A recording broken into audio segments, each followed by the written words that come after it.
Лицемере, извади първом гредата из своето око, и тогава щеш чисто видя да извадиш сламчицата из братовото си око.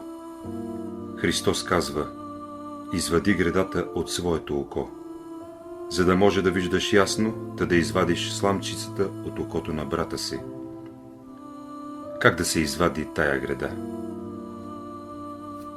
Под думите греда и сламка Христос разбира два противоположни принципа. Принципи на отрицание в човешкия живот. Греда в окото си има този човек, на когото окото е съсредоточено в физическия свят, потънал съвършено в материята. Гредата това е закон на противоречия. Христос казва: извади гредата от окото си и я постави на друго място. Не в твоето око, а в къщата си. Окото няма нужда от греди.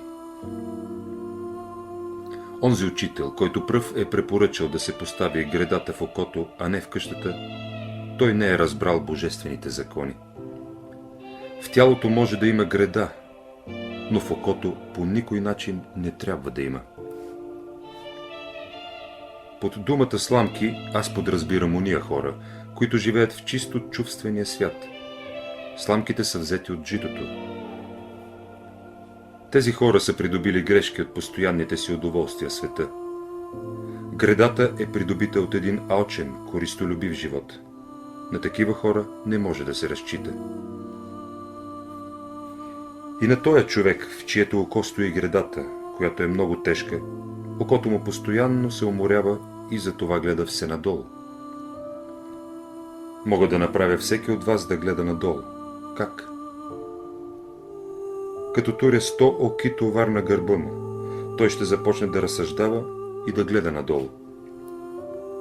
Някои ще кажат за него, че е голям философ. Да, има философи, които гледат надолу, но има и такива, които гледат нагоре. Когато гредата е във вашето око, умът, сърцето ви всякога ще бъдат обременени и вие ще бъдете неразположени. По някой път хора, които имат тия греди в окото, успяват да се скрият, да прикрият това свое състояние. Но ако наскърбите или обидите такъв човек, той ще започне да гледа надолу. Жена, която се е разгневила на мъжа си, гледа надолу. Защо?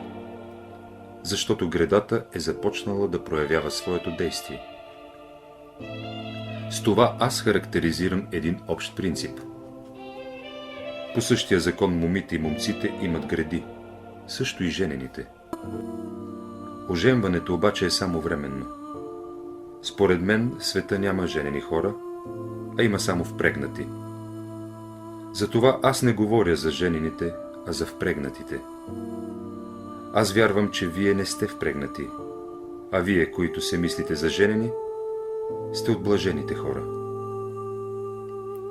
Христос казва: извади гредата от окото си, за да бъде то чисто, та да можеш да извадиш сламчицата от окото на брата си.